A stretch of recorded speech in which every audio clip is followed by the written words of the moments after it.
Bismillahirrahmanirrahim. Alhamdulillah wassalatu wassalamu ala Rasulillah wala haula wala quwwata illa billah.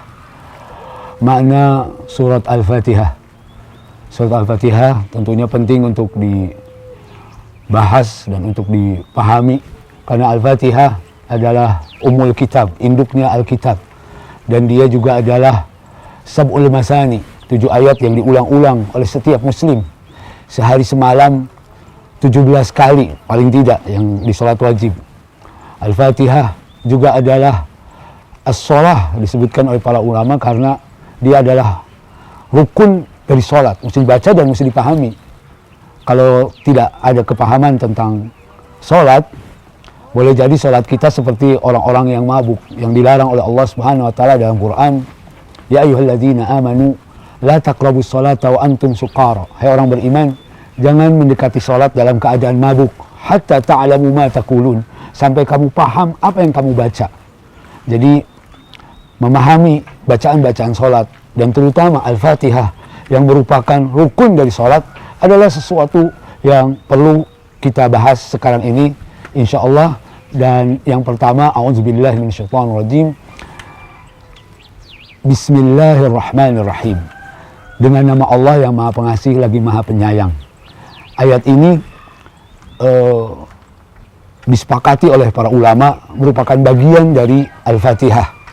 Dan ayat ini di surat lain hanya sekedar fasil, tapi di surat ini sebagai bagian dari surat Al-Fatihah. Jadi harus dibaca, ada yang jahar, ada yang sir, ada yang dengan terang dibaca bismillah, ada yang dengan perlahan di dalam hatinya bismillah. Itu juga sah, disebut oleh para ulama adalah sebuah kebolehan, sesuatu yang boleh, dan maknanya dengan nama Allah yang Maha Pengasih lagi Maha Penyayang. Dan begitulah semua amalan baik kita, termasuk membaca Al-Quran, termasuk kehidupan keseharian kita di kantor, di pasar, di jalan, berolahraga, berniaga, berkeluarga, semuanya amalan baik sepantasnya diawali dengan bismillah. Dan bismillah menentukan atau membantu keikhlasan dalam amal, dan innamal a'malu binniyat. Bismillahirrahmanirrahim bisa dibaca lengkap seperti itu atau bismillah saja, menguatkan niat untuk menjadi ikhlas. Dan dalam sholat mesti diniatkan atau dimaknai bismillahirrahmanirrahim, aku awali sholat ini dengan namamu ya Allah Subhanahu wa ta'ala.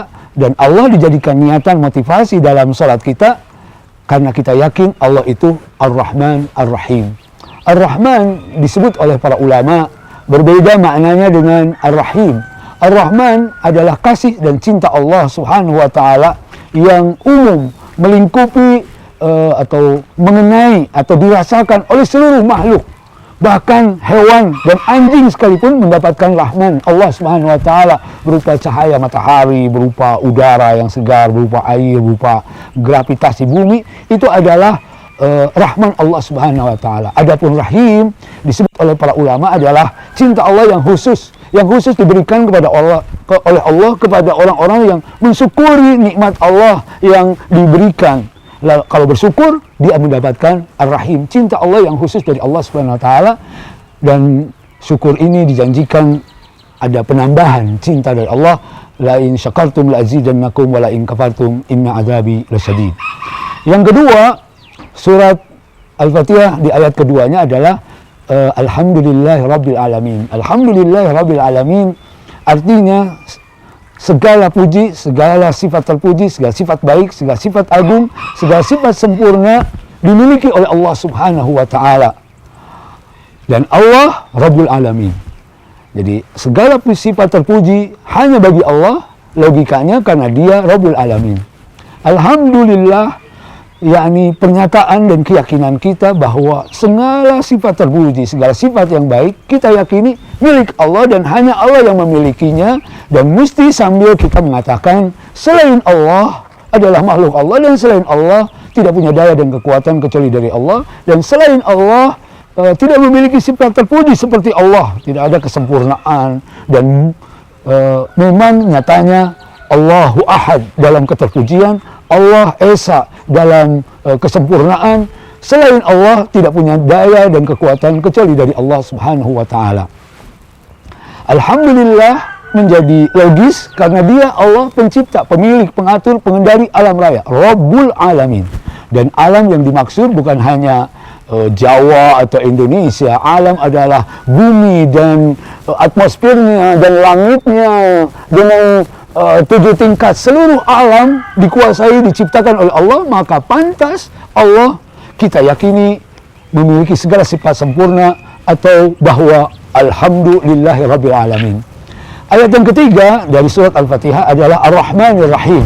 Itu juga wajib dibaca dalam sholat dan diyakini bahwa Allah yang dominan dari sifat Allah. Tadi sifat Allah begitu banyak. Pokoknya segala sifat terpuji, bukan hanya 99, tetapi ada yang dirahasiakan di sisi Allah selain apa yang dijelaskan dalam Quran dan hadis Nabi. Sifat Allah Subhanahu wa taala begitu banyak dan yang dominan adalah Ar-Rahmanir Rahim. Memang Allah syadidul iqab, tetapi lebih dominan atau lebih banyak sifat Allah pengasih dan penyayang, dan karenanya kita sepantasnya berharap. Ya, tidak boleh sekedar takut kepada Allah Subhanahu wa taala, tetapi mesti ada harap. Sebagaimana dinasihatkan oleh Allah di dalam Al-Qur'an, la tayasu min rahmatillah. Jangan pernah putus asa dari rahmat Allah Subhanahu wa taala. Karena sifat yang dominan dari Allah Subhanahu wa taala adalah kasih dan sayang. Karena di surat ini, di surat Al-Fatihah, Allah menjabat Rahman Rahim Allah sampai 2 kali. Tadi di ayat pertama Bismillah Ar-Rahmanir Rahim. Di ayat ketiga diulang lagi Ar-Rahmanir Rahim. Maka selain takut kepada Allah Subhanahu wa taala, yang mesti lebih dominan adalah berharap. Dan kalau kita banyak dosa, sering lalai, maksiat dan melanggar aturan Allah Subhanahu wa taala, sekali lagi Allah berfirman, la tayasu min rahmatillah. Jangan pernah putus asa dari rahmat Allah karena dia sifat dominan, dan teruslah berharap sambil takut kepada Allah Subhanahu wa taala, beristighfar, bertaubat kepada Allah Subhanahu wa taala. Ayat yang keempat dari surat Al-Fatihah adalah Maliki Yaumiddin. Maliki Yaumiddin harus disebut dan diyakini dengan mantap di dalam hati bahwa Allah adalah raja, penguasa yang mengatur di hari pembalasan. Yaumuddin, hari pembalasan. Kalau saya sering menyebutkan sebagai hari agama, yakni hari di mana hanya orang yang beragama saja yang bahagia. Yaumuddin adalah hari di mana yang sengsara hanya orang yang melanggar agama, yang melecehkan agama, yang tidak mau perhatian kepada agama, dipastikan akan sengsara, akan hina, akan merugi. Oleh karena itu, saudara-saudara sekalian, Maliki Yaumiddin ketika dibaca mesti ada rasa takut di dalam hati. Karena di hari kiamat, di hari pembalasan, di hari yang hanya beruntung orang yang memperhatikan agama, di hari yang hanya sengsara orang yang tidak memperhatikan agama. Kalau di dunia kan ada orang beragama miskin, ada orang beragama tapi sakit, ada orang beragama tetapi berikutnya tidak beruntung dalam dagang umpamanya. Itu dunia. Adapun akhirat dipastikan yang beragama akan bahagia dan orang yang melalaikan agama akan dihinakan. Ya, itu 4 ayat dari surat Al-Fatihah. Yang pertama, Bismillah, menguatkan niat, Alhamdulillah sebagai tanda syukur kepada Allah Subhanahu wa taala dan meyakini Allah berperan besar karena dia memiliki segala sifat sempurna dan dia Rabbul Alamin. Dan ayat ketiga mengingatkan kita tentang keharusan untuk lebih berharap kepada Allah daripada takut kepada Allah Subhanahu wa taala. Dan yang keempat, kita harus sadar bahwa hari-hari kita sekarang ini telah dicatat dan akan dipertanggungjawabkan dan akan dibalas dengan saksi-saksi dari Allah Subhanahu wa taala. Dan mudah-mudahan semua kita dengan makna ini dalam sholatnya akan lebih khusyuk dan Allah Subhanahu wa taala akan lebih mengabulkan setiap permohonan kita dan menerima semua ibadah kita, terutama sholat yang intinya adalah surat Al-Fatihah. Terima kasih atas perhatiannya. Wassalamualaikum warahmatullahi wabarakatuh.